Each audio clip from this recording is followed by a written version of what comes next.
أعوذ بالله من الشيطان الرجيم. بسم الله الرحمن الرحيم.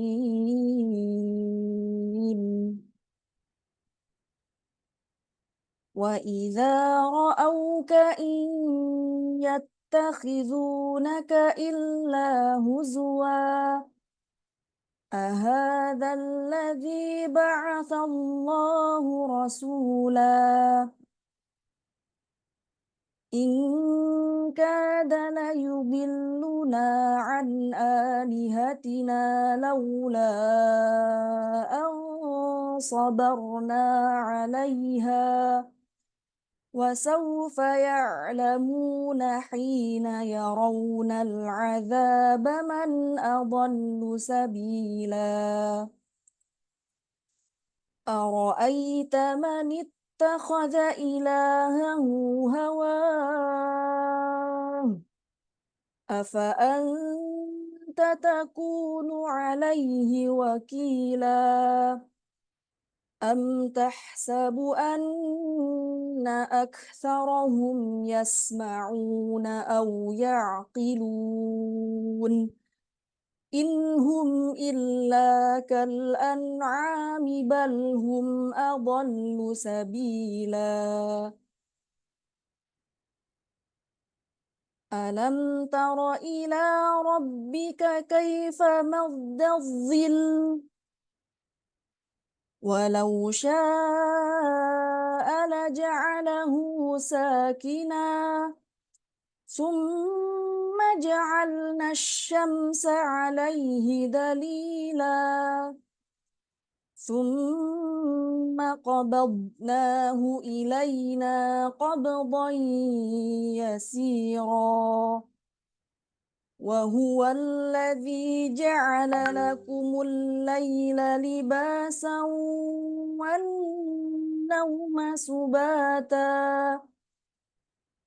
والنوم سباتا وجعل النهار نشورا وهو الذي أرسل الرياح بشرا بين يدي رحمته وأنزلنا من السماء ماء طهورا لنحيي به بلدة ميتا ونسقيه مما خلقنا أنعاما ونسقيه مما خلقنا أنعاما وأناسيا كثيرا ولقد صرفناه بينهم ليذكروا فأبى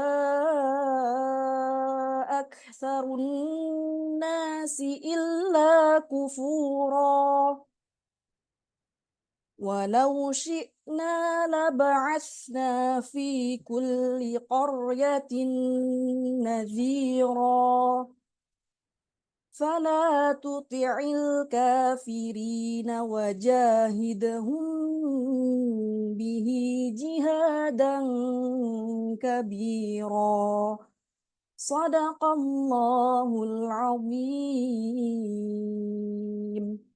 Wassalamualaikum warahmatullahi wabarakatuh. Saya kembalikan kepada Mbak Emma.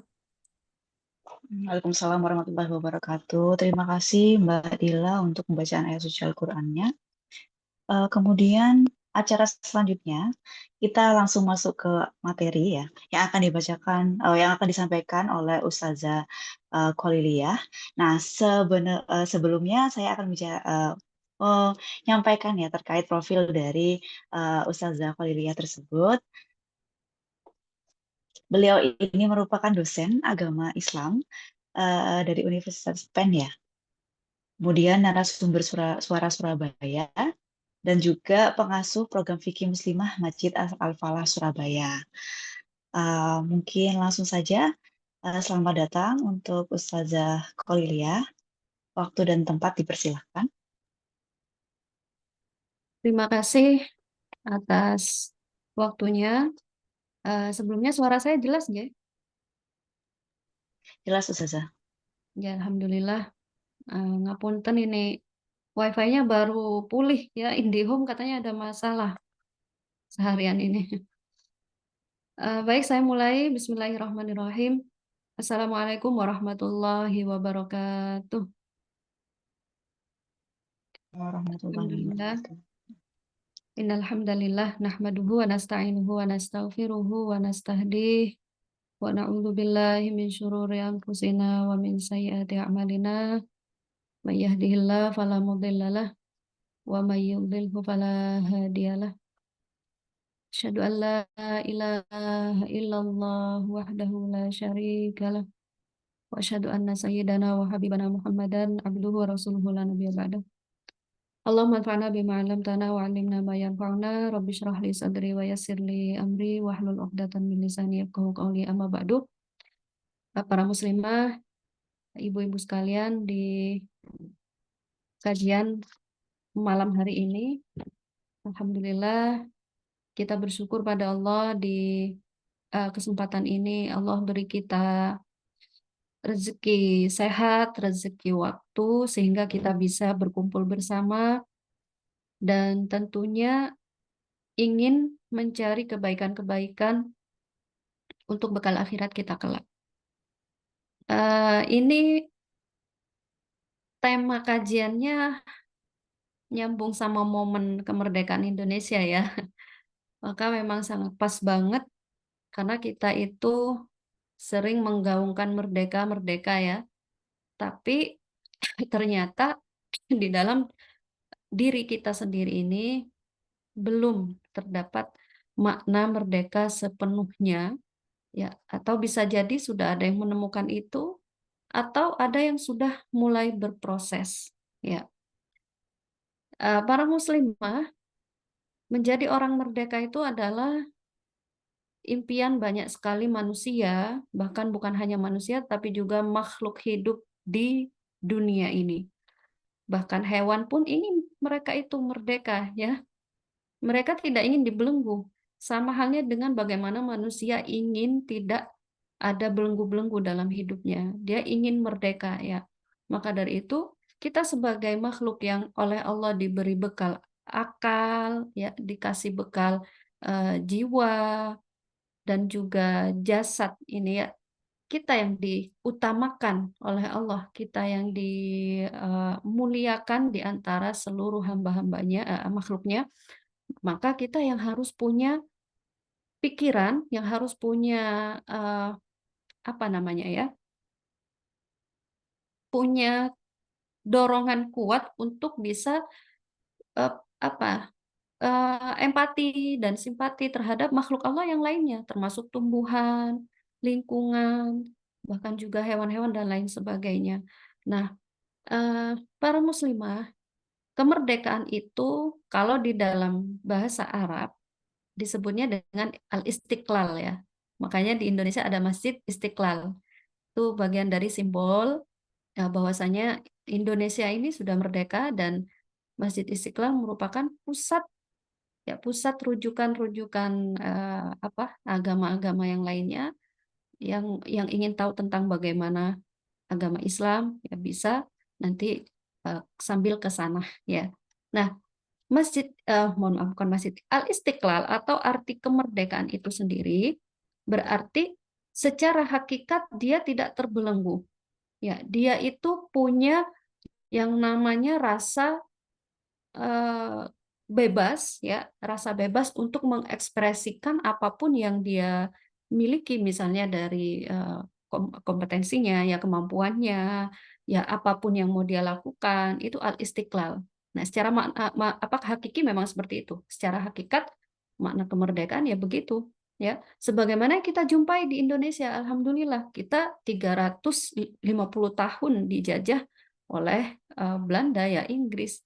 Eh, Alhamdulillah sampai di titik ini Indonesia memasuki tahun ke-79 ya kalau tidak salah, masuk ke kemerdekaan, dan secara hakikat ya alhamdulillah kita sebagai seorang muslim betul-betul dikasih kebebasan beribadah, ya terbukti dari masjid-masjid di seluruh daerah ya dibangun dengan megahnya, adzan pun dengan suara keras juga masih aman ya.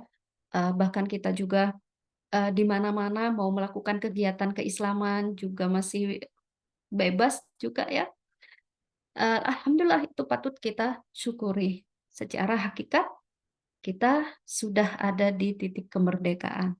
Nah, namun secara maknawi, bagaimana kita mau mewujudkan negara, sebuah negara yang punya label baldatun thayyibatun wa rabbun ghafur, sebagaimana yang di surat Saba ayat 15.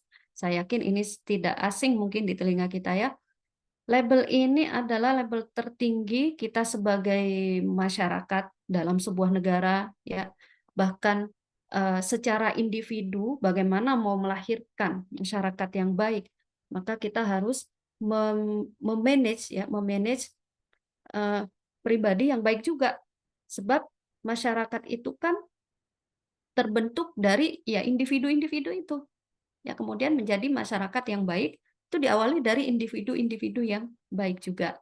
Maka sekali lagi secara maknawi, secara makna ya tersiratnya makna kemerdekaan, kalau kita ingin mempunyai negara yang merdekanya itu marem gitu ya kalau kata orang Jawa, oke lah secara dohir kita memang merdeka negara kita.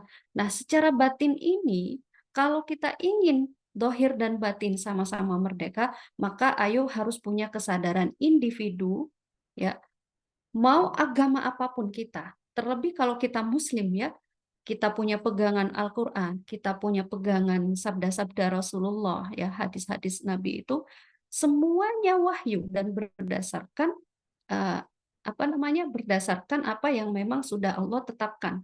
Maka sekali lagi nggak perlu ada keraguan, ya tidak perlu ada keraguan dalam urusan wahyu Allah. Kan dalikal kitabu la raiba fihi. Nah, termasuk juga label baldatun thayyibah wa rabbun ghafur itu berasal dari Al-Quran. Maka kita nggak perlu ragu. Cuma sekarang masalahnya bagaimana melahirkan label baldatun thayyibah wa rabbun ghafur itu. Nah, ini kembali lagi ke makna kemerdekaan yang secara maknawinya itu tadi. Nah, ini nantinya kalau kita ingin menghadirkan kemerdekaan yang zahir dan batin. Nah, ini berkaitan dengan bagaimana kita melepas belenggu-belenggu nafsu kita.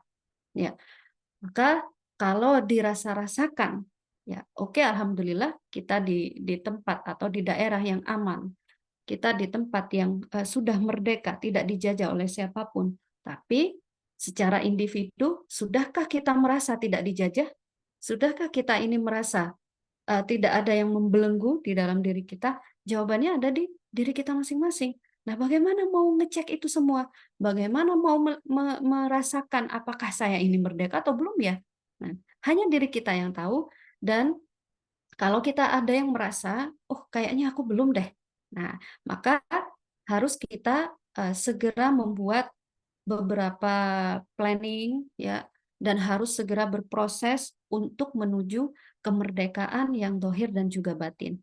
Nah, disinilah para muslimah sekalian, karena merdeka secara maknawi, merdeka yang batin itu tidak semudah ya, tidak semudah yang dohir itu tadi. Kalau yang dohir kita bersatu padu melawan penjajahan, ya yang penting saling kuat, insya Allah dimudahkan oleh Allah. Tapi kalau yang batin ini tidak ada perlawanan yang kuat dari diri sendiri, itu akan lebih susah.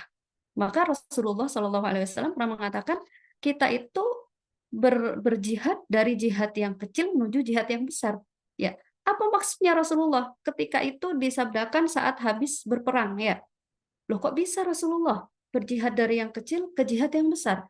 Nah, jihad yang berperang di medan perang melawan kafir itu dianggap oleh Rasulullah itu jihad yang kecil. Karena apa? Ya kita melawan kafir itu pakai senjata, gampang, tinggal tebas seperti itu ya. Nah, ini secara penjelasan Teorinya begitu. Tetapi jihad yang lebih besar itu ternyata ada pada apa? Melawan hawa nafsu kita. Ya, dan nafsu ini merupakan makhluk makhluk tersendiri yang Allah bekalkan kepada manusia. Maka jangan pernah menyesal menjadi manusia. Ya Allah, kok jadi manusia aku ya? Jangan pernah terpikir seperti itu.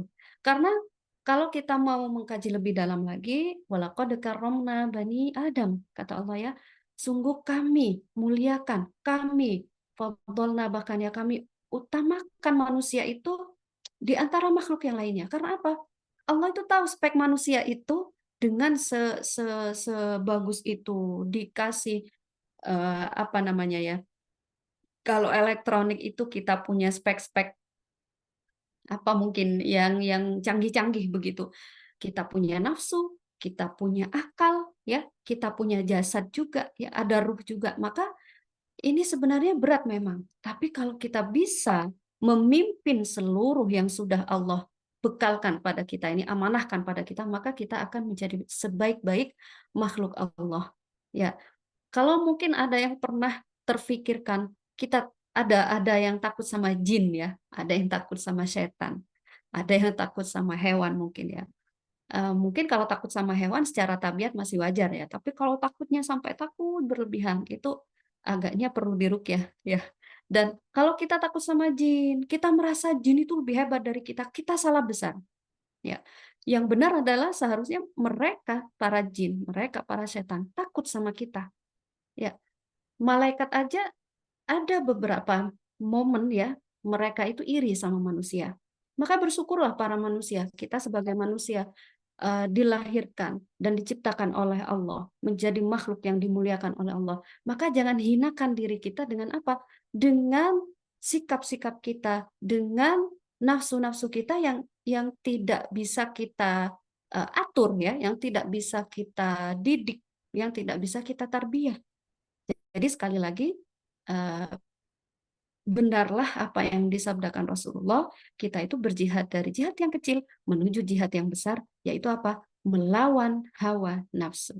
Nah, kembali membahas nafsu, nafsu itu tadi saya sampaikan bahwasanya nafsu ini adalah makhluk Allah yang ketika diciptakan itu, dia agak ngeyel ya. Kalau kata Jawanya itu ngeyel.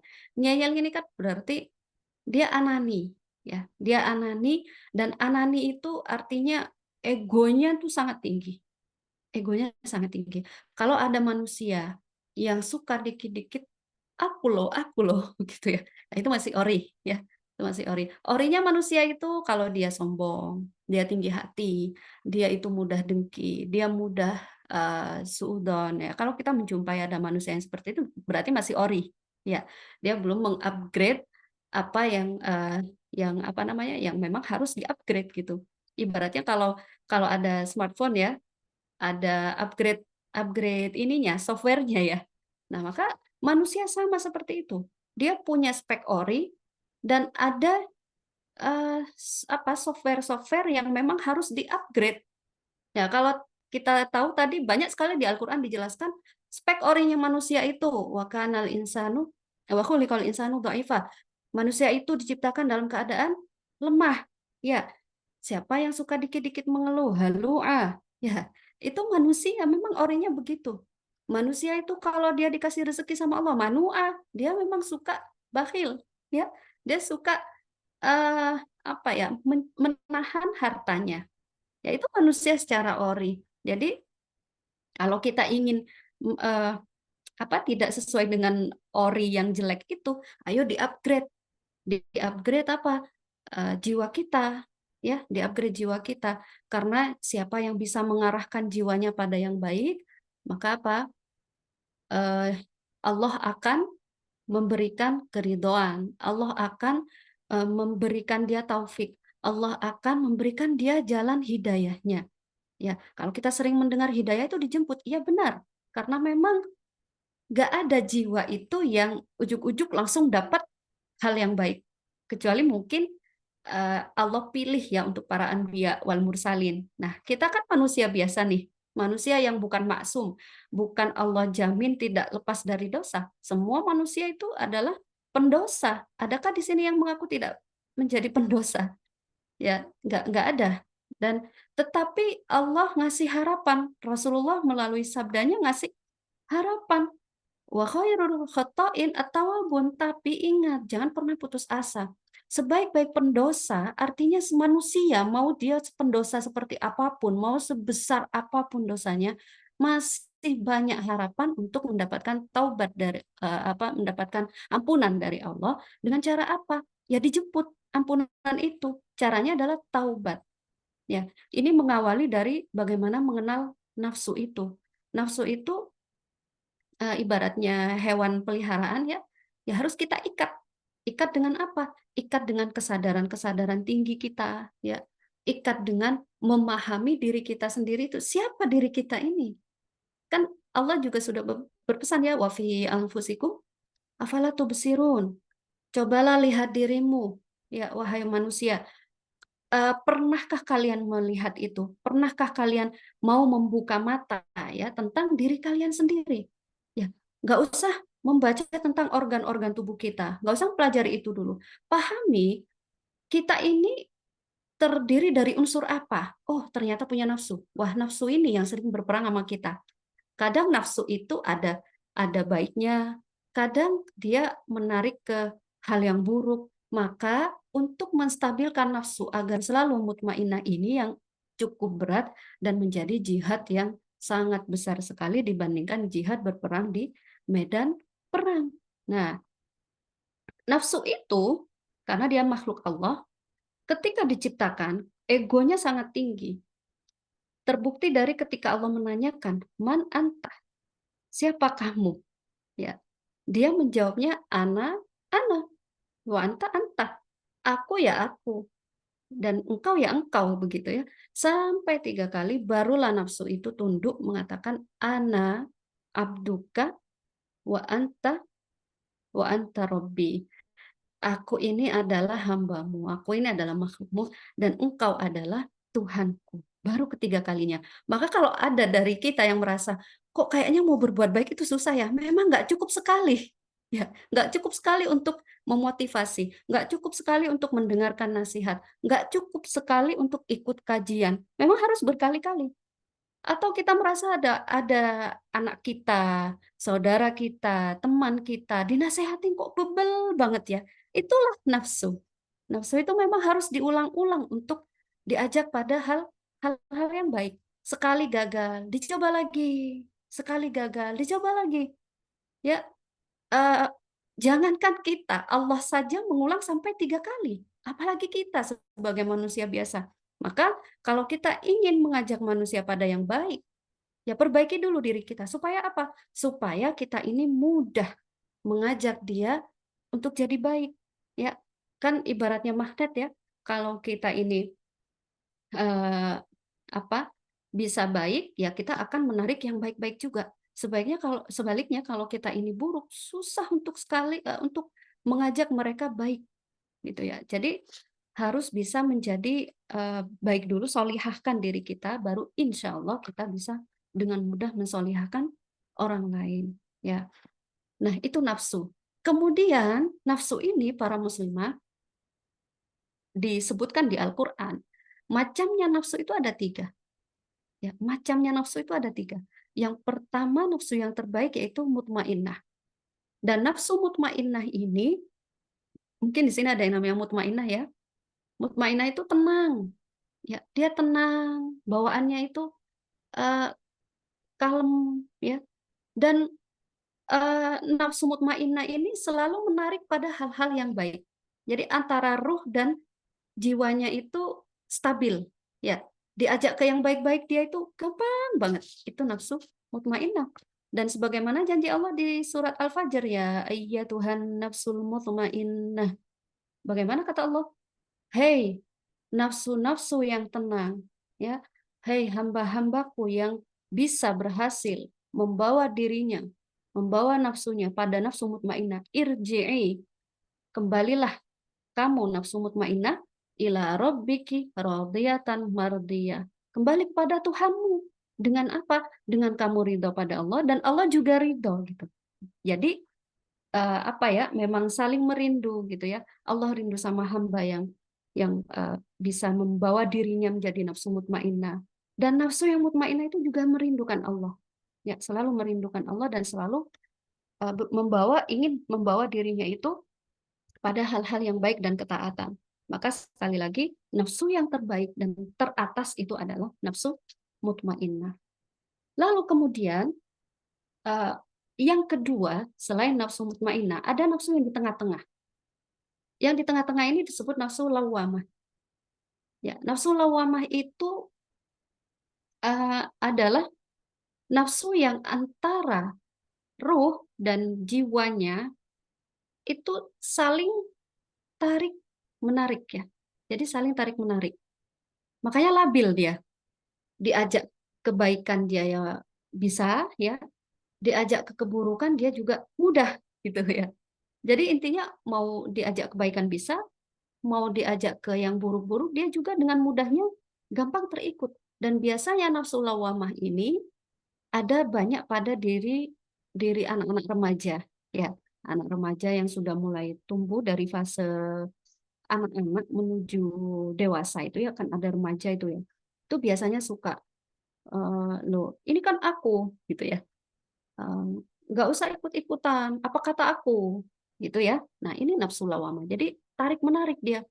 Makanya anak remaja ini katanya kan darah muda, darahnya para remaja ya. Itu benar, semangat mereka berapi-api. Nah, api itu kalau nggak diarahkan dia akan memakan hal-hal lainnya yang positif gitu. Maka supaya itu tidak terjadi, ayo yang sudah dewasa ini, yang sudah tua-tua ini bisa mendidik yang remaja-remaja, termasuk orang tua punya anak dalam usia remaja, ya biasanya ditaruh di pesantren gitu ya, agar apa? Mereka punya lingkungan yang baik.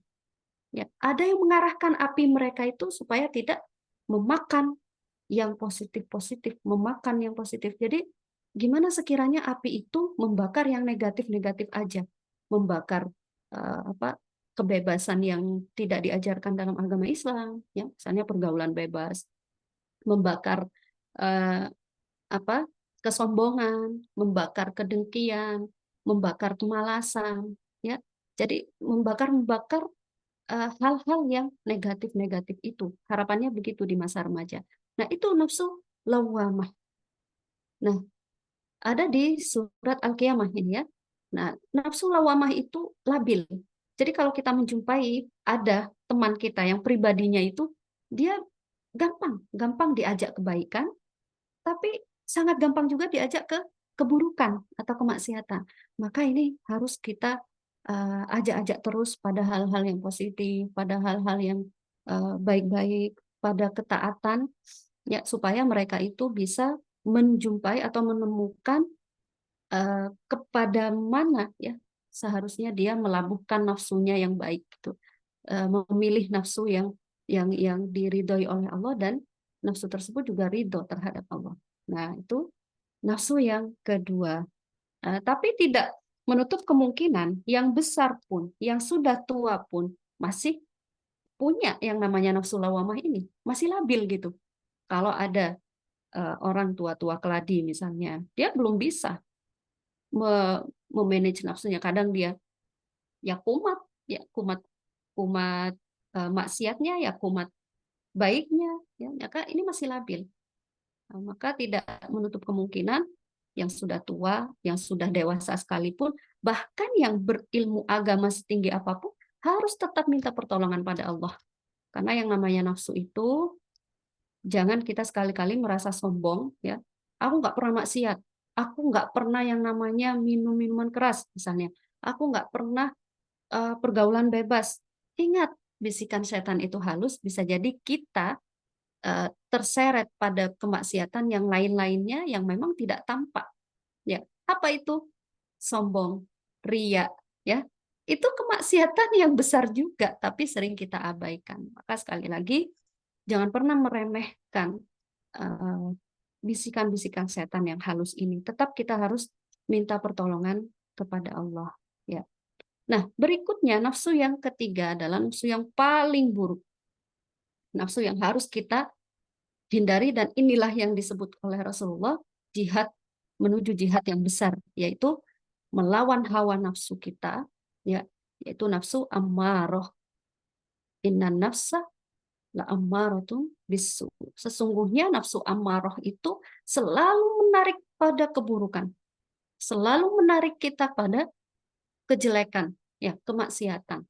Nah, nafsu ammaroh itu gambarannya antara ruh dan jiwa kita itu lebih menang apanya? Lebih menang nafsunya itu, nafsu ammarohnya, lebih menang eh, yang buruknya itu.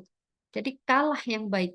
Maka orang yang seperti ini biasanya dia susah banget diajak kebaikan. Dia merasa dirinya yang paling baik, ya. Dan jangan pernah kita tertipu oleh casing, ya. Jangan pernah tertipu oleh casing. Kadang casingnya alim, ya.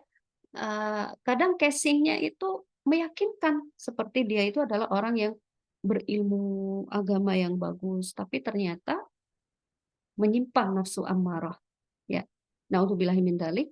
Jangan pernah kita merasa bangga, jangan pernah kita merasa cukup, ya, dengan ilmu agama yang kita punya, sehingga kita tidak pernah mau belajar lagi, sehingga kita tidak pernah mau mendengarkan nasihat dari orang lain. Ini adalah eh, apa awal mula cobaan atau musibah. Maka sekali lagi, ibu-ibu para muslimah dimanapun kita berada, mintalah perlindungan kepada Allah agar nafsu kita itu tidak menjadi nafsu yang amarah. Nafsu amarah itu biasanya ciri-cirinya orangnya suka marah, ya. Amarah, dia suka marah, dia tidak bisa mengendalikan emosinya, ya. Dan ini tidak menutup kemungkinan terjadi pada anak-anak, terjadi pada usia remaja, terjadi pada orang dewasa juga, apalagi, ya. Maka sekali lagi harus tetap minta pertolongan pada Allah. Jangan pernah meremehkan momen yang kita merasa, oh ini udah cukup, oh ini udah baik lah, oh ini insya Allah surga deh, ya. Bukan berarti kita ini jangan jangan terlalu pede mau masuk surga. Loh, harus pede kita akan dimasukkan pada surganya Allah, tetapi ingat usaha apa yang sudah kita buat untuk menuju surga, ya. Sudahkah kita ini mendidik hawa nafsu kita sebagaimana yang disabdakan oleh Nabi, jihad yang besar itu, ya. Kalau kita ini mungkin bingung, apa ya yang mau saya kerjakan ya yang bisa punya pahala besar? Nggak usah jauh-jauh. Tengoklah diri kita, sudahkah kita ini mengarahkan hawa nafsu kita menuju nafsu yang mutmainnah? Kalau kita merasa belum, mari bikin planning-planning, entah itu berkaitan dengan ibadah kita, ya. Ibadah itu tidak harus melulu tentang yang mahdoh, ya, bukan ibadah sholat, atau mungkin puasa, tapi juga ibadah yang ghairu mahdoh, seperti bagaimana infak kita, bagaimana hubungan kita dengan orang tua, bagaimana hubungan kita dengan sesama manusia, dengan teman-teman, atau bagaimana masalah amanah kita, ya, amanah kita dengan mungkin yang berkarir, ya, dengan kantor, dengan kesepakatan-kesepakatan yang sudah kita buat, ya, dengan orang lain, maka itu diperhatikan, ya. Kemudian juga selain memperhatikan ibadah, perhatikan juga lifestyle kita, pola hidup kita. Nah, kalau kita bicara lifestyle itu luas sekali, karena gaya hidup itu berkaitan dengan bagaimana pakaian kita, ya, bagaimana pergaulan kita, bagaimana juga kalau perempuan mungkin kaitannya dengan skincare kita, ya, penampilan kita, itu bagian dari gaya hidup. Sehingga semuanya harus diperhatikan sedetail mungkin, ya. Untuk apa? Menuju nafsu-nafsu yang baik itu tadi. Selain perhatikan ibadah, bikin planning-planning itu yang baik-baik dalam urusan ibadah, dalam urusan gaya hidup, ya. Makannya kita, ya, dalam gaya hidup itu, sudahkah kita memasukkan hal-hal yang halal saja, ya, tanpa memasukkan yang haram. Kemudian juga yang perlu diperhatikan dalam planning, selain ibadah, kita juga memplanning yang baik-baik dalam gaya hidup kita. Kita juga harus memplanning yang baik-baik dalam urusan habit, habit kita ya. Habit ini penting sekali para muslimah ya. Habit itu berkaitan dengan bagaimana kita melaksanakan hal-hal yang remeh di dalam kehidupan. Contoh, saat bersin apa yang harus diucapkan? Ya. Atau saat kita mendengar teman sakit apa yang harus diucapkan? Atau mau masuk kamar mandi apa doanya? Ya, ada musibah apa yang harus kita lakukan? Sehingga kalau kita ini punya planning dalam 3 hal tersebut, ya dalam urusan ibadah diperbaiki, dalam urusan gaya hidup kita, ya dalam urusan apa tadi yang ketiga, habit ya, habit kita itu dicek sampai ke dalam-dalam, sampai sedetail mungkin. Maka setelah kita ngecek apa yang harus diperbaiki, apa yang harus terus di-upgrade, setelah buat rencana semuanya, lalu lakukan. Jangan hanya dibuat wacana saja, tapi juga lakukan. Oh, ini yang harus saya perbaiki. Oh, ini yang harus saya upgrade. Ya, dari segi ini saya lemah, maka saya harus betul-betul melawan. Ya, karena nafsu itu memang dia cenderungnya pada yang buruk-buruk. Ya, nggak ada yang namanya akidah buruk itu perlu kita apa namanya ya, perlu kita bimbing khusus, nggak ada. Akidah akidah akhlak ya, atau akhlak yang baik itu yang harus dijuangkan. Kalau akhlak buruk kadang tidak usah diajarkan, sudah otomatis ya. Keburukan itu tidak perlu ada yang namanya keseriusan dalam mempelajarinya. Gimana ya caranya untuk berbohong yang baik gitu? Nggak ada pelajaran seperti itu. Justru yang perlu diajarkan dan yang perlu ditanamkan pada seluruh manusia, apalagi anak-anak sejak usia dini, bagaimana memperjuangkan mengajarkan akhlak yang baik. Kalau akhlak yang buruk, nggak perlu diajarkan, mereka kadang sudah tahu. Dengan apa? Melihat, mendengar, ya, melihat dan mendengar di sekitar. Ya, maka sekali lagi yang namanya planning tadi yang sudah kita sudah kita catat dan apa yang harus diperbaiki, langsung diamalkan, langsung di actionnya ya. Ya, actionnya yang dibutuhkan. Oh, ini yang harus saya kerjakan. Oh, ini yang harus saya rubah. Ya. Dan sekali lagi terkadang mau mati-matian usaha kita, mau mati-matian niat kita, kalau kita tidak mencari yang namanya lingkungan, itu agak susah juga. Maka kalau kita mau berusaha menjadi orang baik, mau berusaha memerdekakan hawa nafsu, tidak dibelenggu oleh yang buruk-buruk ya, bisikan setan, ya nafsu-nafsu yang jelek, ya maka kita harus mencari lingkungan yang baik. Ada orang pingin solihah, tapi teman-temannya selalu ngajak ke diskotik, ya gimana? Kira-kira susah atau enggak itu? Ya, mungkin ada orang dengan sesumbang suaranya, aku bisa kok, yang penting kuat pertahananku. Ya, ingat, setan itu tidak melihat siapa Anda, tapi setan itu bagaimana kata Rasulullah, syaitan yajri minal insan majrad dam. Setan itu masuk ke manusia melalui apa? Jalan darahnya. Ya, itu halus tanpa kita sadari. Kenapa ada orang misalnya jilbabnya besar-besar ya, bagus, dia syar'i pakaiannya, tapi kok dia mohon maaf ya, membunuh misalnya ya, atau selingkuh, atau apalah hal-hal yang mungkin sering kita dengar.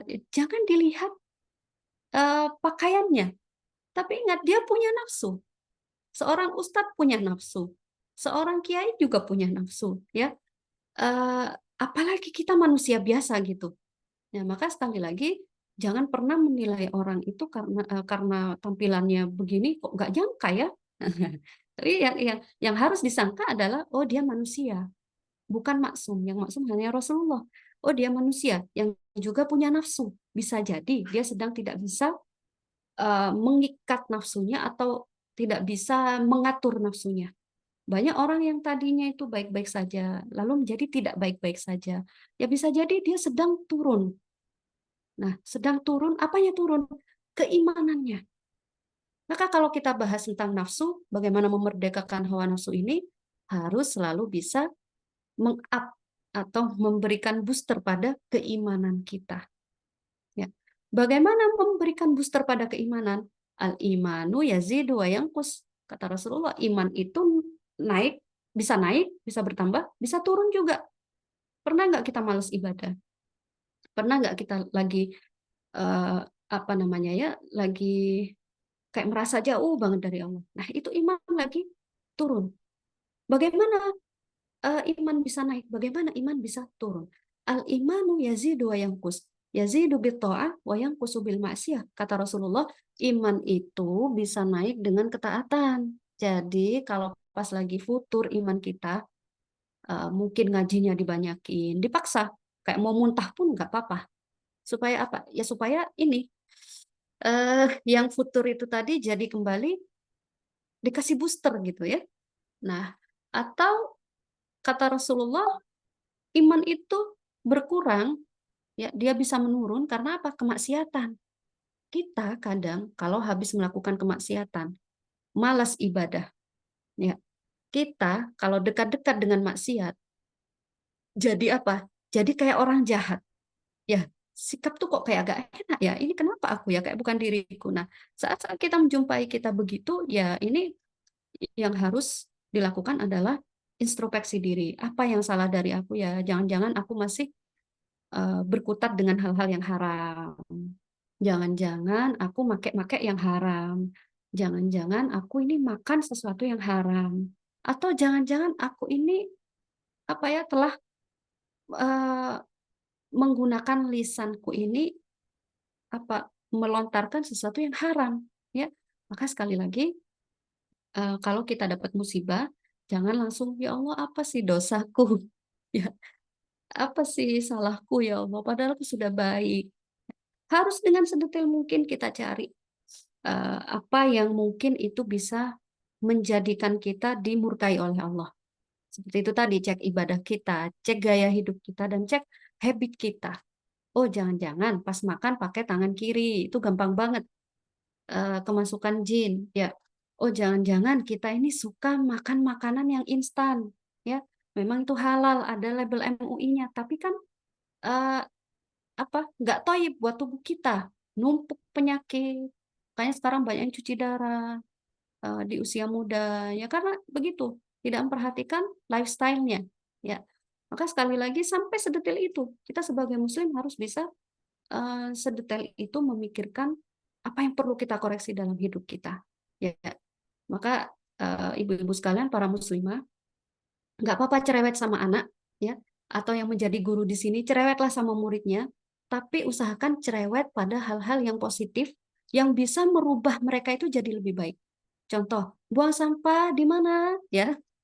Itu mungkin hal yang remeh, tapi harus menanamkan hal itu di bawah sadar mereka. Nanti mereka merekam itu sampai usia dewasanya mereka, sampai usia tuanya mereka, ya.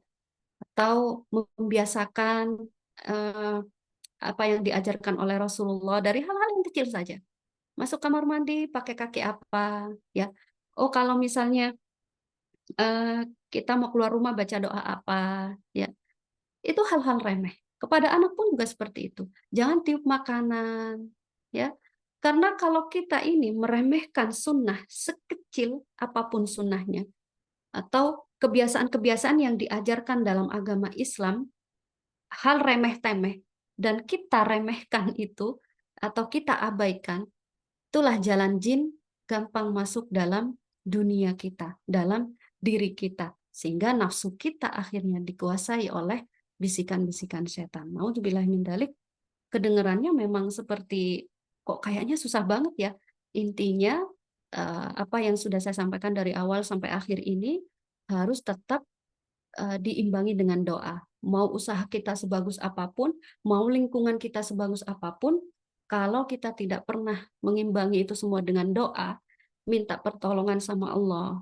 Ya muqallibal qulub, kan selalu begitu ya doa kita, wahai yang membolak-balikkan hati. Ya. Hati itu kan disebut al-qalbu karena yataqallab, suka berbolak-balik. Nah, paginya bilang merah, malamnya bilang hitam. Ya, itu hati begitu kadang. Paginya bilang iya, nanti malamnya bilang tidak. Hati. Lalu bagaimana yang kita minta sama Allah? Tsabbit qalbi ala dinil Islam. Ya Allah, tetapkan hatiku ini untuk tetap dalam agama Islam. Karena tidak ada yang menjamin manusia itu aman dari fitnah. Ya, jadi kalau mau hawa nafsu itu merdeka, berarti apa? Dia merdeka dari kesyirikan, dia juga merdeka dari eh, belenggu-belenggu nafsu, dia juga merdeka dari yang namanya apa tadi ya yang ketiga ya? Selain kesyirikan, hawa nafsu, dia juga bebas dari hal-hal yang haram. Ya, hal-hal yang haram itu yang perlu diperhatikan. Jadi sekali lagi, mendidik hawa nafsu tidak semudah kita mendidik hewan peliharaan, ya. Tidak semudah kita mendidik anak untuk bisa membaca, tidak semudah mendidik anak kita untuk apa ya, mereka memiliki manner yang baik, ya. Kalau mengajarkan anak, ayo bicara yang sopan, ya. Insya Allah itu lebih mudah dibandingkan mendidik nafsu kita sendiri, ya. Maka sekali lagi, ibu-ibu, para muslimah, kalau kita merasa ada di titik terendah, merasa futur, ya, ayo minta tolong pada yang lainnya untuk bisa membantu kita, ya, agar apa keimanan kita ke booster lagi, ya. Apa yang kita butuhkan, butuh didengarkan misalnya, carilah teman yang mau mendengarkan, yang amanah tentunya.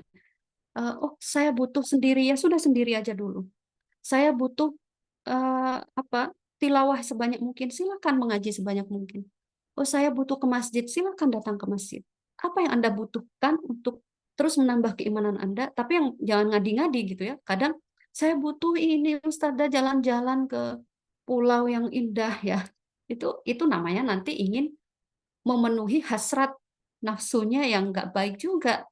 Ya, intinya harus yang apa ya, yang berkaitan gitu. Bagaimana membooster keimanan itu? Terkadang jalan-jalan yang kita sebut dengan healing-healing ke wisata ini itu hanya sementara sifatnya. Itu hanya sementara. Artinya apa? Kita mungkin sudah memberikan apa? Memberikan atau mengenyangkan nafsunya mata, nafsunya telinga, nafsunya badannya, tapi kita belum mengenyangkan nafsu yang lagi kosong ini, nafsu yang lagi memang harus diarahkan pada yang baik.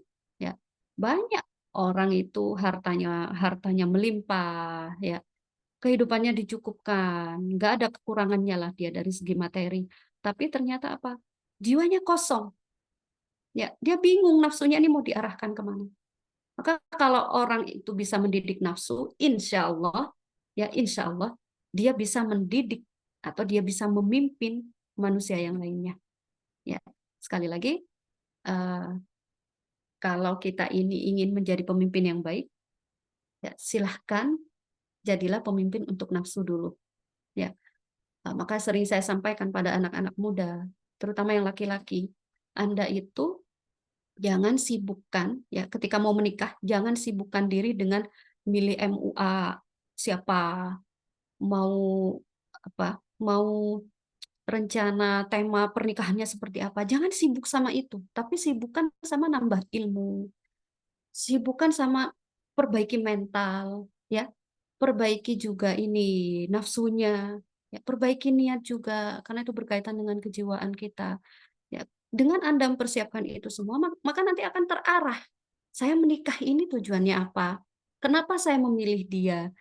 Selanjutnya, setelah saya menikah ini apa saja yang mau saya lakukan? Ya, itu yang sering saya sampaikan pada anak-anak muda, terutama laki-laki, sebab dia akan jadi pemimpin. Ya, Anda kalau nggak bisa memimpin diri Anda sendiri, maka mau memimpin istri bagaimana? Ya, mau memimpin anak-anak bagaimana? Begitu juga dengan ibu-ibu di sini, para muslimah di sini yang punya anak laki-laki, ya, karena laki-laki itu nanti akan menjadi pemimpin dalam rumah tangganya. Ajarkan dia sejak sejak sekarang ya, terutama nanti di usia remajanya, untuk bagaimana menjadi pemimpin yang baik, ya, untuk bisa memimpin hawa nafsunya.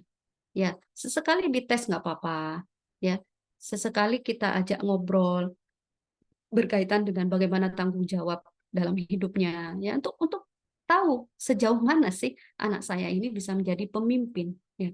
Kalau dia belum bisa memimpin dirinya sendiri, jangan coba-coba dia kasih izin ke dia untuk menjadi pemimpin orang lain. Ya, sebab itu bahaya. Kerusakan di situ. Bagaimana mau menciptakan baldatun thayyibah wa rabbun ghafur kalau secara individu dia belum bisa? Ya. Apa baldatun thayyibah wa rabbun ghafur itu? Ternyata ampunan Allah pada sebuah masyarakat, pada sebuah tatanan masyarakat itu berkaitan dengan bagaimana kaitan individu ya dengan apa hubungannya dengan Allah. Kalau secara individu kita kaitannya individu dengan Allah itu bagus, ya akan melahirkan masyarakat bagus, maka ini nanti negara akan dirahmati oleh Allah, akan diberi ampunan oleh Allah. Dan ketika sebuah negara itu dirahmati dan diberi ampunan oleh Allah, apa harta apa ini ya eh, kekayaannya melimpah, kekayaan alamnya melimpah, dan rakyatnya sejahtera, ya dia dia diliputi rasa aman semuanya.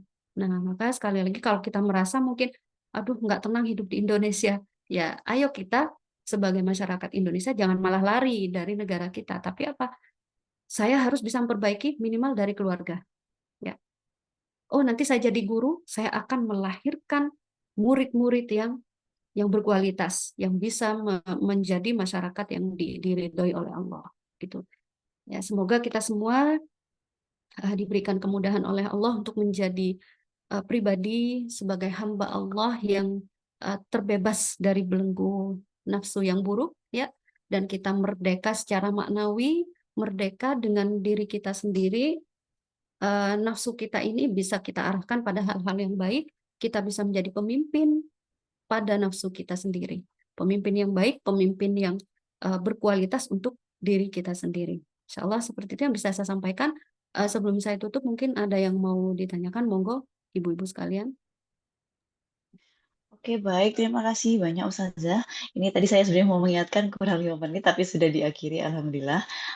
Untuk teman-teman, mungkin ada yang mau bertanya. Silakan. Bisa chat langsung atau bisa on mic.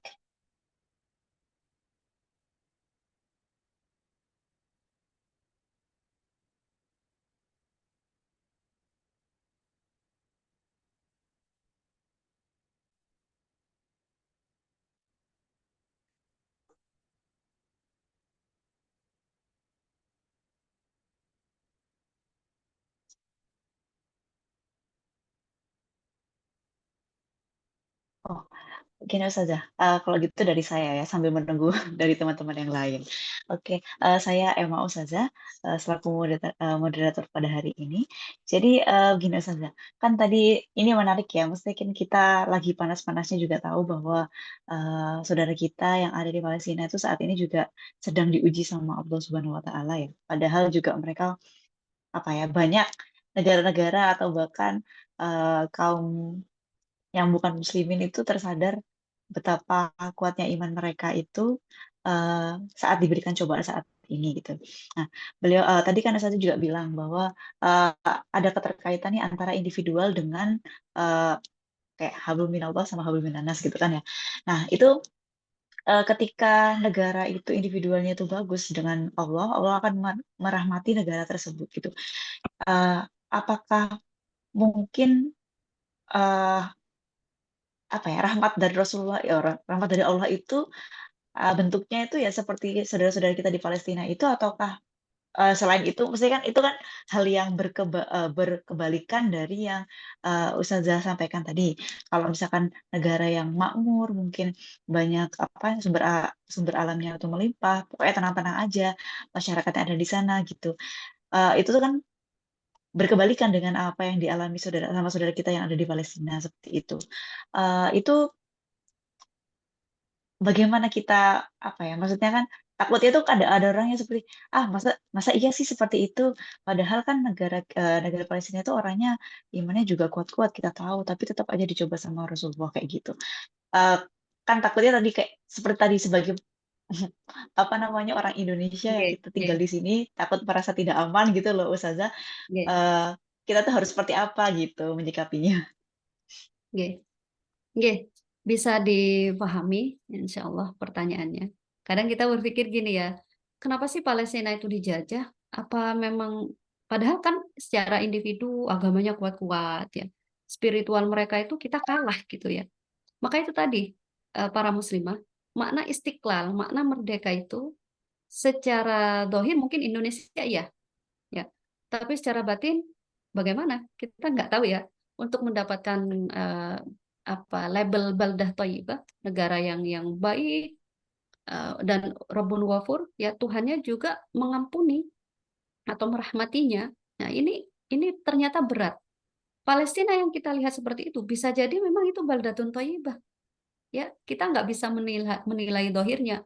Ah, Palestina, orang-orang Palestina paling dulunya nggak bener itu, makanya dikasih cobaan dijajah itu ya. Sama dengan orang Indonesia misalnya yang dulu bodoh-bodoh atau bagaimana, akhirnya gampang dijajah. Oh, ini jangan kita langsung mengambil kesimpulan seperti itu. Eh, kita tahu yang namanya istilah fitnah ya. Dunia itu adalah darul bala gitu. Dunia itu adalah tempat kita diuji. Salah satu ujian Allah pada manusia adalah dengan memberikan fitnah-fitnah.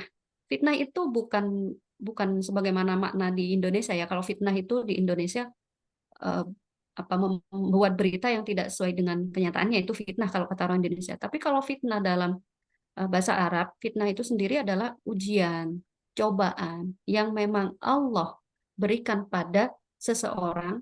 Tujuannya apa? Banyak tujuannya. Memberikan hikmah pada orang lain, memberikan contoh pada orang lain, ya, agar orang lain itu melihat orang yang kena fitnah ini bisa mengambil pelajarannya. Ya, Palestina, kondisi Palestina yang seperti itu menjadi salah satu ujian untuk kita. Ya, ujian untuk kita, mampu nggak kita ini bisa mengambil hikmah-hikmah di balik itu semua. Ya, mampu nggak kita menjadi hamba Allah yang kita bicara kemanusiaan aja dulu ya, nggak usah sangkut pautkan dengan agama. Secara manusiawi, kita bicara kemanusiaan, kan katanya tadi manusia itu adalah makhluk yang paling dimuliakan oleh Allah. Maka apa tugas kita harus bisa memakhlukkan ya makhluk-makhluk Allah yang lainnya. Oh, kalau hewan dia harus bisa peri kehewanan. Oh, kalau tumbuhan ya kita peri ketumbuhan misalnya begitu ya. Peri tumbuhan ya harus bisa seperti itu sama. Ketika kita bicara kemanusiaan, seharusnya bagaimana melihat Palestina sekarang? Ya, apalagi kalau kita sangkut pautkan dengan agama. Bisa jadi itu memang fitnah. Fitnah yang memang akan menguji kita. Mampu nggak kita itu mengimani hal tersebut? Ya, atau jangan-jangan kita justru menyalahkan orang-orang Palestina. Naudzubillah min dzalik. Itu berbahaya sekali dan untuk melihat hal seperti ini kembalikan pada apa namanya masalah apa ini ya pola pikir kita, jangan sampai ada pemikiran-pemikiran yang bisa menjajah kita ya. Kita mungkin secara fisik tidak terjajah di Indonesia, tapi pola pikir ini bisa terjajah. Ya, bisa terjajah dan sekali lagi apa yang terjadi di Palestina itu mungkin secara dohir kita melihat negaranya belum merdeka. Ya, tapi secara maknawi, secara batini ya, bisa jadi kita kalah. Ya, bisa jadi kita kalah merdekanya dengan mereka. Mereka dengan lantang, mereka dengan berani, mereka dengan kondisi yang terhimpit, dengan kondisi yang sangat memprihatinkan, masih bisa melahirkan generasi yang berkualitas, generasi yang apa namanya ya, yang tingkat keimanannya itu mungkin kita sangat kalah, begitu ya, sangat kalah. Mereka itu melihat apa yang terjadi di negaranya ini adalah sebuah ujian duniawi ya. Kalau mereka ada yang meninggal syahid fisabilillah, mereka lebih bahagia daripada harus apa namanya apa ya namanya melihat kesusahan ya, kesusahan menghadapi penjajah. Tetapi ingat sekali lagi, jangan hanya memaknai dohirnya, kita lihat batinnya. Yang merdeka belum tentu secara batin merdeka ya, yang kita lihat tidak merdeka belum tentu batinnya itu menderita seperti itu kurang lebih ya. Maka sekali lagi lihatlah dari sisi kemanusiaan, lihat juga dari sisi keimanan tentang Palestina itu. Sebenarnya indah ya kalau kita bicara Palestina itu banyak sisi yang harus kita lihat. Ya, tapi sisi yang paling secara garis besar itu lihatlah secara kemanusiaan dan lihatlah secara keimanan. Ya, insya Allah seperti itu, Nggih. Oke, baik Ustazah, terima kasih banyak gitu. Bisa jadi memang apa yang terjadi di Palestina itu memang cobaan ya juga Ya, bagi ujian, kita gitu ya, sebagai ujian umat muslim untuk di dunia kita, gini. Mm-mm. ya, terutama kalau kita bicara sesama kaum muslimin, ya, itu ujian banget untuk kaum muslimin. Dan bicara kemanusiaan pun juga ujian untuk kita. Kita nggak bisa ngapa-ngapain gitu ya. Secara manusiawi melihat bayi-bayi dibunuh, mana ada gitu. Dalam aturan Islam pun pohon-pohon jangan ditebang, tempat ibadah jangan dirusak. Ya, lain bayi-bayi dibunuh, yang tua-tua juga dibunuh, Iya, ibadah juga dirusak, tempat ibadah juga dirusak. Ini iya, jauh jauh dari kemanusiaan seperti itu. iya, baik. Oke, terima kasih Ustazah untuk jawabannya. Mungkin dari teman-teman ada pertanyaan? Silakan. Ya, baik. Terima kasih Mbak Emma untuk waktunya. Assalamualaikum Ustazah. Saya mau nanya, ini kan kadang kita ini kalau misalnya lagi berkegiatan atau beraktivitas, kadang suka, misalnya nih kita ikut kajian, tapi pikiran kita ini kemana-mana gitu. Kayak masih kepikiran, ada pekerjaan rumah yang masih belum beres, yang lain ini belum beres. Nah, hawa nafsu seperti ini yang mendorong kita kayak pengen multitasking, tapi di saat yang bersamaan kan dalam menuntut ilmu kan kita tidak boleh meremehkan ilmu agama ya Ustazah. Maksudnya kayak kita ketika mengikuti kajian ya udah fokus di situ gitu, tapi pikirannya kemana-mana nih gitu. Kadang suka banget sering kayak gitu Ustazah gitu. Nah, yang seperti itu termasuk hawa nafsu apa ya Ustazah dan bagaimana cara untuk mengatasinya gitu ketika kita berkegiatan tapi kita nggak khusyuk atau mindful gitu dalam segala bentuk aktivitas. Terima kasih Ustazah. Ya, sami-sami. Saya paham bagaimana kehidupan emak-emak mungkin ya yang dia full di rumah tangga dan ya dia juga ingin eksis dalam mengupgrade dirinya dengan menambah ilmu agama itu saya paham sekali. Tapi ini ada satu hal yang perlu saya sampaikan pada ibu-ibu sekalian.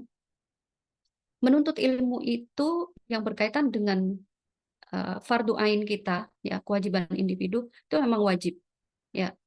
Tetapi selebihnya itu fardu kifayah. Nah, yang wajib-wajib itu yang perlu kita fokuskan. Maka kalau kita ikut kajian berkaitan dengan sholat, ya, wah ini penting nih untuk fardu ain saya. Nah, untuk bisa menikmati kajian tersebut dengan rentetan tugas yang menunggu, ya, tugas domisili katanya gitu ya.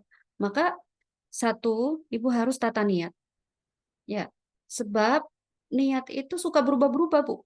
Jadi kadang di awal niatnya bagus, di pertengahan niat itu bisa berubah, ya. Atau di awal jelek, tapi nanti di pertengahan jadi bagus. Maka sekali lagi, dengan kita menata niat, meluruskan niat, ya orang kalau sudah memperbagus niatnya atau menyengaja memang menyengaja untuk belajar, menyengaja untuk bersih-bersih, itu kan perlu niat, Bu ya. Kalau nggak niat, kadang kita moh-mohan gitu kalau orang Jawa, aduh mau deh capek gitu ya. Maka harus niat, Bu. Jangan pernah main-main dengan niat.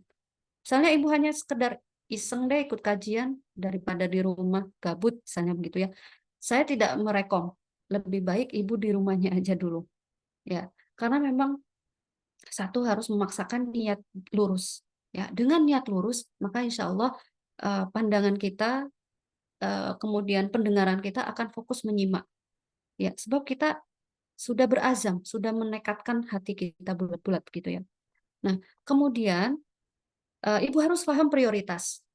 Oh, kalau tadi nggak bisa dengar kajian dengan baik ya, kadang ada gangguan, tangisan anak, ada gangguan ingat masalah, ada gangguan ingat tugas-tugas, maka ibu harus paham prioritas. Misalnya, lagi diajak kajian sama teman-teman, ayo kajian dok, ikut gini-gini. Tapi ibu masih punya pikiran yang sedang menumpuk. Saran saya ibu harus bukan introspeksi, harus berpikir dengan jernih mana yang harus diprioritaskan. Menenangkan jiwa ibu dulu atau mau ikut kajian. Jangan sampai nanti ikut kajian malah ngelamun, ikut kajian malah kita nggak dapat apa-apa. Ya, lebih baik apa? Lebih baik ibu apa? Tenangkan dulu jiwa ibu, selesaikan dulu masalah-masalah duniawi itu, hilangkan gitu ya, supaya apa? bisa fokus pada kebaikan, bisa fokus menerima hal-hal yang baik. Ya, jadi sekali lagi luruskan niat, lalu kemudian pahami prioritas. Kalau memang prioritasnya ibu harus menyelesaikan uji, menyelesaikan keperluan anak, urusan anak, selesaikan aja dulu itu, Bu. Ya, sebab apa? Kajian itu ibu bisa nanti dapat gratis di medsos, ya, entah itu YouTube, apapun itu. Yang penting masalah prioritas ini harus difahami. Ya, sebab emak-emak itu ikut kajian boleh, ya, tapi harus perbaiki niat, harus dapat izin dari suami, dan harus memahami prioritas. Banyak sekali dari emak-emak itu ingin eksis di luar. Akhirnya dia meninggalkan yang di dalam, mengabaikan yang di dalam. Ya, naudzubillah min dalik. Ya, daripada berantakan di dalam, lebih baik ibu nggak usah eksis di luar. Seperti itu. Karena sebaik-baik hijabnya perempuan itu adalah rumahnya. Perbaiki dulu yang di dalam, ya. Kalau yang di dalam ini sudah aman, sudah terkendali, sudah baik-baik semuanya, lalu ibu minta izin sama suami mau eksis di luar, ya. Kalau diizinkan monggo, tidak diizinkan jangan memaksakan diri. Sebab apa? Ketaatan yang terbaik ketika kita sudah menikah adalah taat pada suami. Kita dianggap tidak taat pada Allah sebelum kita taat pada suami. Ya, insya Allah begitu, Nje. Oke, ada pertanyaan Ustazah dari eh, Mbak siapa ini? Nailah. Oke, sebelumnya maaf untuk jawaban dari Ustazah kepada pertanyaan tadi Mbak sama Mbak Alvina ya sudah jelas nih Sudah atau ada sangat timbal jelas, Mbak balik? Emma. Terima kasih, Ustazah. Oke. Oke, terima Sami-sami. kasih Mbak Vina. Ini ada pertanyaan dari Mbak Naila. Ini Mbak Naila mau bicara apa? Mau on mic atau saya bacakan aja pertanyaannya? Boleh on mic, Mbak Emma. Oke, silakan. Silakan, Mbak. Oke, Assalamualaikum Ustazah. Waalaikumsalam warahmatullahi. Kenalkan sebelumnya saya Dila Ustazah. Saya izin bertanya. Jadi ada kasus saya pernah menjumpai itu kebetulan teman saya sendiri. Kalau secara kasat mata dilihatnya sepertinya ruhnya baik-baik saja Ustazah. Karena yang saya tahu beliau itu masih beribadah kepada Allah, sholatnya masih rajin, kemudian tilawahnya juga, kemudian juga masih mengajar seperti biasa. Tapi di satu sisi ternyata sepertinya jiwanya yang tidak sehat Ustazah. Karena beliau itu pernah sakit hati karena seorang wanita, terus sampai saat ini itu beliau tuh tidak mau lagi untuk dekat dengan orang-orang, tidak mau berbaur dengan sekelilingnya begitu. Jadi menyendiri Ustazah. Nah, dalam hal ini saya itu berarti jadi nangkap dari kasus ini berarti mungkin antara jiwa dan ruhnya kan tidak sinkron Ustazah. Nah, kira-kira kenapa hal ini bisa terjadi dan bagaimana seharusnya yang harus dilakukan untuk ketika menghadapi situasi yang seperti ini Ustazah. Mungkin Oke, itu saja dari saya. Terima kasih Ustazah dan Mbak Emma. oke, sama-sama. Jadi ibu-ibu sekalian, untuk mensinkronkan antara ruh dan jiwa itu memang tidak mudah ya. Kadang kita lihat fisiknya baik-baik aja, tapi ternyata ruhnya berantakan. Ya. Atau kita lihat dia rajin ibadahnya, ya dia rajin ibadahnya. Cuman track record bermasyarakatnya kok kurang baik ya. Track record bergaulnya kok nggak baik ya. Lisannya sering menyakiti misalnya, kita sering jumpa begitu ya. Kita jangan langsung menyalahkan ibadahnya itu nggak benar gitu. Loh, bisa jadi ibadahnya memang khusyuk. Ya, bisa jadi banyak ibadahnya khusyuk. Tapi ada yang perlu diperbaiki. Ada yang salah dalam urusan kejiwaannya. Apa kaitan dengan kejiwaan itu? Ya sifat-sifat yang berkaitan dengan kejiwaan. Kan itu nggak bisa kita lihat dengan mata ya. Misalnya tinggi hati, dengki, punya dendam. Ya. Dan ingat ibu-ibu sekalian, jin itu akan sulit keluar dari tubuh kita. Ya. Jin itu akan sulit keluar dari tubuh manusia yang rajin ibadah. Ya. Saya pernah itu, jadi memang kenapa sih kok ada orang rajin ibadah, tapi kok masalah lisannya itu luar biasa ya.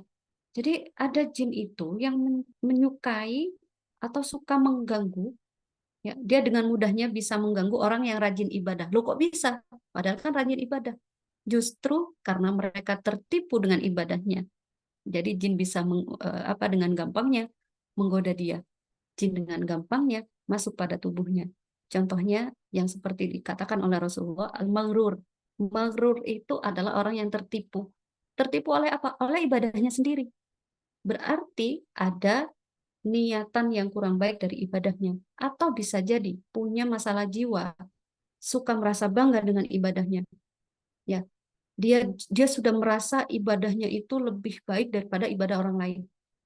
Ya, dia sudah merasa dirinya itu lebih baik daripada orang lain karena apa? Tahajudnya bagus, tahajud saya bagus, tilawah saya one day one juz misalnya. Kemudian duha saya juga udah nggak pernah putus ya, dan lain sebagainya yang berkaitan dengan ibadah. Nah, hal yang seperti ini yang justru disukai oleh jin. Ibadahnya bagus tapi ternyata tertipu. Ya, jadi sekali lagi jika kita menjumpai ada manusia yang seperti itu, bisa jadi dia memang punya masalah dengan kejiwaannya, ya. Dan kejiwaannya itu jangan kita langsung mengklaim, oh orangnya ini sombong, ya. Bisa jadi dia punya masalah kejiwaan yang lain-lainnya. Contoh yang masih mudah dendam, ya, menyimpan dendam, belum move on dari keburukan orang lain yang pernah yang pernah menimpa dia gitu. Ya, itu berbahaya sekali dan punya dampak dalam urusan ketaatannya, dalam urusan kehidupannya gitu, punya dampak dalam urusan keimanannya. Ya, biasanya kalau orang gampang dendam atau susah move on dari kedoliman orang lain, itu keimanannya juga terganggu. Ya, keimanannya terganggu dan mudah meremehkan orang lain. Hati-hati, orang yang ahli ibadah tapi mudah meremehkan orang lain itu lebih disukai oleh jin. Ya, dan lebih susah. Saya pernah mendengar suami saya ini kan tergabung dengan peruqyah itu ya.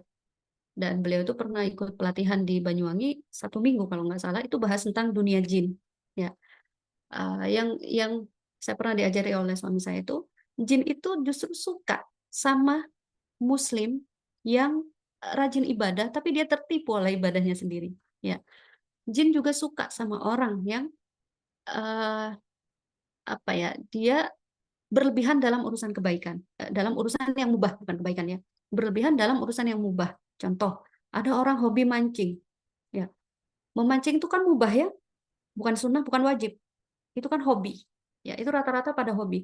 Ada orang hobi memancing, hobi apalah, memasak ya, mungkin mama di sini ada yang hobi memasak, lalu dia itu menghabiskan banyak waktunya memancing, menghabiskan banyak waktunya dalam urusan memasak, itu lebih disukai oleh jin, ya, dan lebih sulit jin untuk keluar. Maka sekali lagi, hal-hal yang mubah berarti boleh dilakukan, tapi seperlunya dan sewajarnya. Tapi kalau berlebihan itu nanti kita mudah dirasuki oleh jin, ya, yang suka game online, ya, sampai berlebihan, melalaikan ibadah. Wah, itu disukai oleh mereka, oleh jin itu. Maka mintalah perlindungan kepada Allah dan harus banyak-banyak mengenali diri kita, ya, mengenali karakter kita. Oh, saya mudah keikut ustadzah, maka apa yang harus kita lakukan?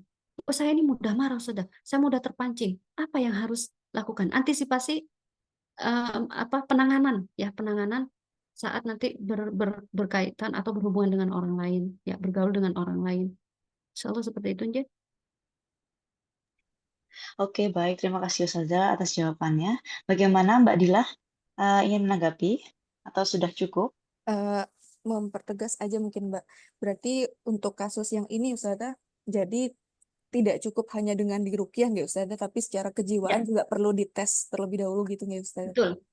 Ruqyah syariah itu Bu, nggak sembarang kita meruqyah. Orang kalau mau sebenarnya ruqyah yang paling baik itu ruqyah sendiri, ya. Ruqyah sendiri, jangan minta ruqyah sama orang lain. Ya. Sebisa mungkin kita ruqyah sendiri, tapi ada tahapannya. Sebelum ruqyah kita harus taubat, ya. Ibaratnya itu kita mau masuk pada dunia yang baik, ya harus paham dunia yang baik itu bagaimana.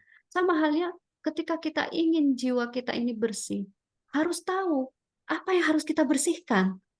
Kalau kita nggak sadar kita punya kotor apa di hati, di jiwa kita, itu susah. Ya, maka biasanya diawali dengan taubat. Taubat itu ya bisa dengan sholat taubat atau dengan suruh banyak istighfar, ya, suruh minta maaf sama orang yang mungkin lagi apa ya, lagi diem-dieman gitu, minta maaf lah. Suruh merendahkan betul-betul jiwa kita.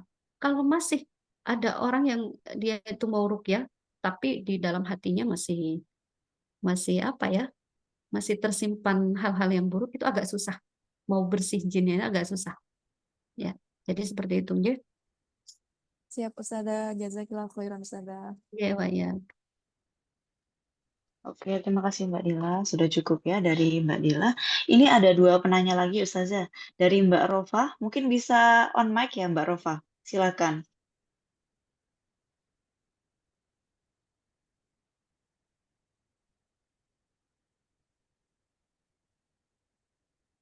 Mbak Rofa. Oke, kalau belum bisa, kalau gitu saya baca ya pertanyaannya. Jadi izin bertanya Ustazah, apa bedanya cinta dan nafsu? Cara membedakannya bagaimana Ustazah? Seperti itu kurang lebihnya. Ya. Cinta itu sebuah perasaan ya, sebuah perasaan sama halnya dengan benci, kecewa, kemudian apalagi ya, sedih. Ya, cinta pun juga masuk dalam hal perasaan. Dan eh, perasaan dan nafsu ya itu berbeda. Kalau nafsu itu nanti yang apa namanya ya, ibaratnya kendaraannya ya. Perasaannya itu adalah berbagai macam penumpangnya gitu. Ada orang lagi bahagia, saking bahagianya dia eh, melakukan kemaksiatan. Nah, itu nafsunya berarti lagi nggak baik dan tidak bisa apa ini namanya ya, perasaannya tidak bisa mengendarai nafsu dengan baik gitu. Sama halnya dengan ada orang sedih, saking sedihnya dia bunuh diri misalnya. Ya, itu kan nafsu juga. Maka sekali lagi untuk menekan perasaan, ya nafsu ini juga harus bisa mengaturnya. Ya. Ada orang kalau kalau kita lagi happy, ayo nafsu harus bisa menekan, jangan terlalu euforia. Ya, jangan juga terlalu tidak mau menampilkan itu, tidak mau menampakkan kebahagiaan, itu juga tidak diperbolehkan. Atau ada orang sedih, dia terlalu berkeluh kesah. Ya, jadi ibaratnya nafsu itu ya kendaraannya, perasaan itu ya penumpang-penumpangnya. Penumpang itu diarahkan pada yang baik-baik gitu. Penumpang itu ya diantar pada tujuannya masing-masing sesuai dengan alamatnya dan tepat gitu. Jangan disasarkan pada hal-hal yang tidak baik. Ya, kalau perasaan cinta itu mengendarai nafsu yang amarah itu bahaya. Ya, kalau perasaan sedih itu mengendarai nafsu amarah itu juga berbahaya. Jadi sewajarnya lah, ya sewajarnya sebab namanya perasaan itu selalu bergonta-ganti, ya selalu bergonta-ganti dan tadawul memang apa ya, roda kehidupan begitu bahasanya yang oleh Allah dikasih ke manusia itu secara bergantian. Maka kalau ada istilah jangan pernah terlampau bahagia, jangan juga terlalu merasa sedih sebab kehidupan itu seperti roda yang terus berputar. Kadang kita ada di atas, kadang di bawah ya. Sehingga atur nafsu kita mendapatkan rezeki, kita ditakdirkan menjadi kaya raya, nafsu diatur ya, nafsu diatur. Oh, jadi orang yang miskin, nafsu juga diatur ya. Oleh Allah dikasih keterbatasan harta, diatur itu nafsu kita. Oh, lagi kecewa, diatur nafsu kita. Jangan labil, jangan juga amarah, tapi harus tetap bagaimana menjadi yang mutmainnah. Seperti itu, ya. Wallahu a'lam, insyaallah itu urusan perasaan dan juga nafsu ya. Perasaan itu hanyalah apa ya, gambaran-gambaran kecondongan saja dalam urusan hati. Tetapi kalau nafsu ini kan makhluk lain yang nantinya akan mengendarai perasaan-perasaan itu. Benci orang boleh, ya, tapi dalam urusan apanya? Dan membenci itu seperti apa? Arahkan nafsu kita. Jangan membenci orang, benci sak fisik-fisiknya, benci sak keturunan-keturunannya. Ya, ini kan tidak dibenarkan juga. Ya, insya Allah seperti itu. Oke, bagaimana Mbak Rofa? Sudah ini ya, puas dengan jawaban dari Ustazah? Sambil menunggu ini ya kan, karena Mbak Rofa masih belum bisa on mic. Selanjutnya mungkin ini pertanyaan terakhir ya, dari Mbak Yuni, silakan. Ya, baik. Assalamualaikum Ustazah. Waalaikumsalam warahmatullahi. Baik, yang mau saya tanyakan itu em, bagaimana ya, apa yang terjadi dalam kehidupan kita sebagai manusia tuh seandainya manusia tidak diberikan hawa nafsu. Kan kita kan sering kayak diperbudak sama hawa nafsu ya. Semisalnya kita nggak bisa bedain mana keinginan dan kebutuhan gitu. Kadang saya mau beli barang gitu. Sebenarnya kita tuh nggak Ya, perlu, tapi kita pengen aja beli gitu. ingin ya. Ustazah. Ya, mohon jawabannya. Terima kasih.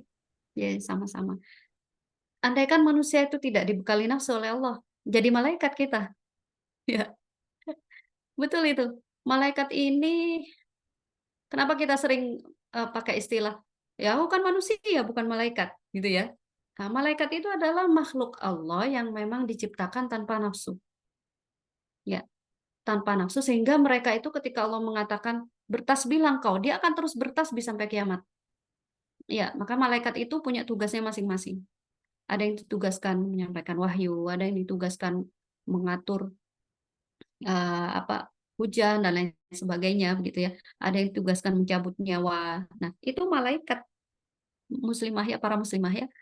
Tetapi ingat, jangan pernah kita merasa ingin jadi malaikat. Ya, sekali lagi bersyukurlah jadi manusia.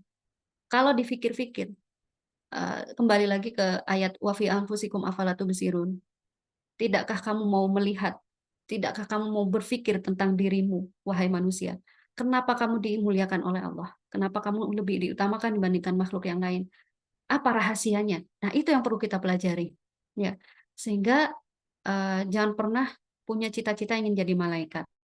Ya, malaikat itu memang makhluk Allah yang tidak punya nafsu, sehingga dia selalu taat, tidak pernah maksiat pada Allah. Nah, manusia inilah makhluk Allah yang dibekali nafsu.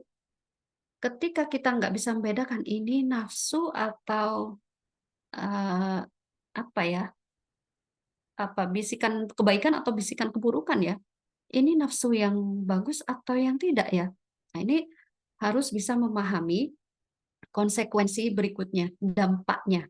Ya, kalau misalnya dalam urusan membeli, kita nggak bisa mengontrol ini butuh atau hanya sekedar pingin, need or want begitu ya. Ini kita butuh atau hanya sekedar ingin mengenyangkan nafsu kita yang dulu mungkin di masa lalu pernah pingin suatu nggak keturutan, wah aku mau borong dikit-dikit self reward ya, dikit-dikit mau membahagiakan diri. Ingat hati-hati, terkadang di situ terselubung hawa nafsu yang buruk. Ya, setan juga bermain di situ. Jangan pernah kita meremehkan permainan setan. Ya, kalau kita mungkin dikit-dikit nyalahin setan, ya ada benarnya juga dan diperbolehkan karena sebenarnya setan itu adu mubin ya, musuh kita yang sangat nyata kata Allah. Yang mengatakan itu bukan saya, tetapi Allah langsung, bahwasanya setan, inna syaitana lakum aduwwum mubin, sungguhnya setan itu adalah musuh yang nyata bagi kalian.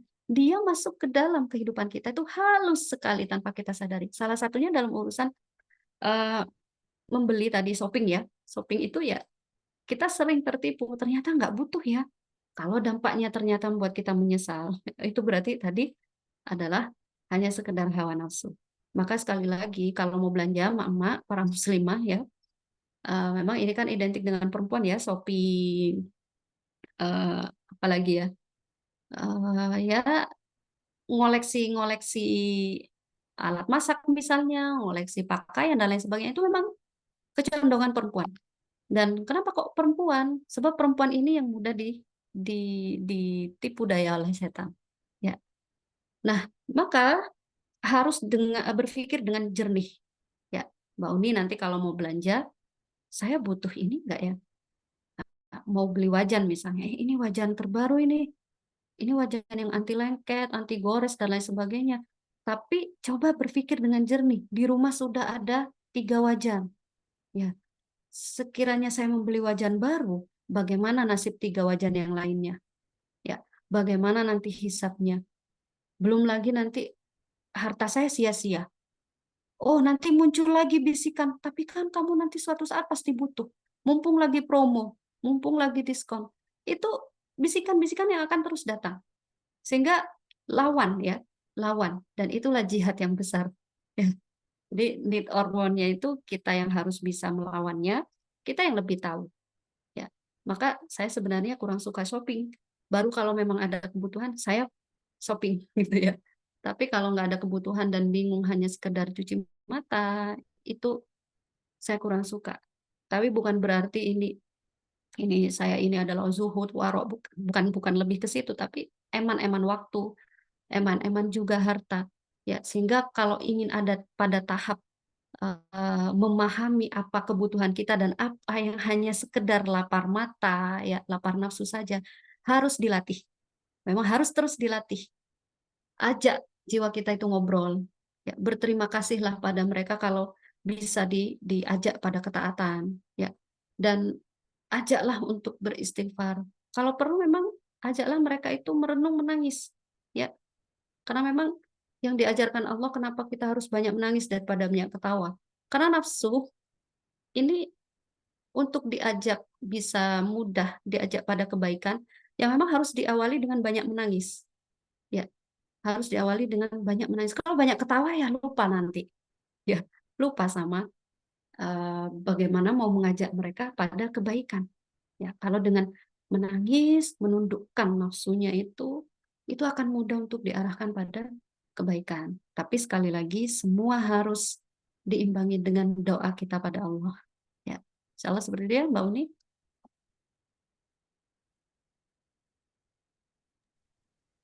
Oke, terima kasih Ustazah. Eh, untuk tanggapan dari Mbak Yuni, Masya Allah, sangat relate katanya jawabannya Ustazah. Terima kasih banyak. Oke, Baik. kita sudah berada di penghujung waktu nih Ustazah. Mungkin ada closing statement dari Ustazah? Oke, untuk para muslimah, tidak ada manusia itu yang terlepas dari dosa, dan tidak ada manusia itu yang dijamin ya dia itu akan selalu bisa diridhoi Allah. Ya, maka kita punya yang namanya akal untuk bisa berpikir jernih dan untuk bisa mengarahkan hawa nafsu kita ini mau dibawa kemana, ya gunakan akal itu. Betapa Allah itu sering menyebutkan afala ta'qilun di Al-Qur'an itu ya. Itu apa tujuannya? Bawa akal kita, menyuruh apa? Mengajak akal kita itu berpikir jernih agar supaya apa? Melahirkan hawa nafsu yang baik. Nah, kalau hawa nafsu ini kita bisa arahkan, maka kita akan mencapai kemerdekaan yang sesungguhnya. Kita tidak dibelenggu oleh kemaksiatan, kita tidak dibelenggu oleh bisikan-bisikan setan, ya. Kita juga tidak dibelenggu oleh hal-hal duniawi sehingga kita tidak menjadi budaknya dunia. Ya, memang itu secara teori mudah ya kayaknya, tapi ternyata saat mempraktekkannya dalam kehidupan banyak sekali rintangan, banyak sekali tantangan, dan banyak sekali ujian. Ya, kalau kita merasa menjumpai itu semua, jangan putus asa. Justru harus kita semakin semangat, ya. Oh, Allah ngasih ujian sama aku akan dekat pada kesuksesan. Itu sih cara memotivasi kita untuk semangat hidup, tidak mudah putus asa, ya apalagi sampai mau mengakhiri hidup dengan cara yang konyol. Alhamdulillah min dzalik. Ya. Semoga kita semua jadi muslimah yang merdeka, terutama merdeka secara batin, merdeka bisa memerdekakan hawa nafsu dari nafsu-nafsu yang buruk, ya, merdeka dari dunia perempuan yang nggak baik, ya. Misalnya kita yang suka main kode-kodean, ayo sudahi, ya. Kita yang suka apalagi ya, bulet kalau punya masalah ya.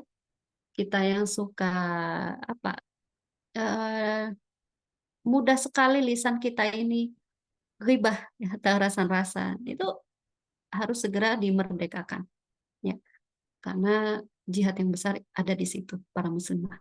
Ya, mudah-mudahan apa yang kita bahas ini bisa memberikan manfaat terlebih bagi saya sebagai penyampainya. Dan salah kata dari saya mohon maaf sebesar-besarnya. Kita tutup dengan doa kafaratul majelis. Subhanakallahumma wa bihamdika. Nasyhadu an la ilaha illa anta nastaghfiruka wa natubu ilaik. Nas'alullah al-hidayah wa taufiq. Wassalamualaikum warahmatullahi wabarakatuh. Waalaikumsalam warahmatullahi wabarakatuh. Terima kasih banyak Ustazah, sangat bermanfaat sekali ya untuk kajian malam hari ini. Saya juga mengucapkan terima kasih banyak pada teman-teman Sama-sama. yang hadir dalam kajian malam hari ini. Semoga kita bisa terus istiqomah ya untuk mencari ilmu sebanyak mungkin dan mengupgrade diri kita agar kita juga bisa mengendalikan hawa nafsu kita menjadi insan yang lebih baik. Amin ya rabbal alamin. Eh, Kalau gitu saya tutup Ustazah, matur nuwun untuk waktunya nggih. Teman-teman juga semuanya terima kasih. Semoga kita bisa bertemu ya di kajian berikutnya bulan depan insya Allah gitu ya. Assalamualaikum warahmatullahi wabarakatuh. Waalaikumsalam warahmatullahi wabarakatuh. Saya izin live duluan ya. Nggih, terima kasih Jazakallah, Ustazah. Ustazah. Sami-sami. Untuk teman-teman, apabila menginginkan rekaman dan juga apa namanya, kalau materinya kita nggak ada, mungkin nanti note ya, bisa dari notulensi ini akan di-share di grup kita ya teman-teman ya. Terima kasih banyak ya untuk kehadirannya pada hari ini. Semoga kita bisa bertemu lagi ya di kajian berikutnya di bulan depan. Kalau bisa juga bisa mengajak teman-teman yang lain ya supaya kita bisa menuntut ilmu bersama agar kebaikannya itu juga bisa diberikan kepada yang lain. Oke, kalau gitu saya tutup ya. Wassalamualaikum warahmatullahi wabarakatuh. Waalaikumsalam Terima warahmatullahi kasih. Wabarakatuh. Terima kasih juga.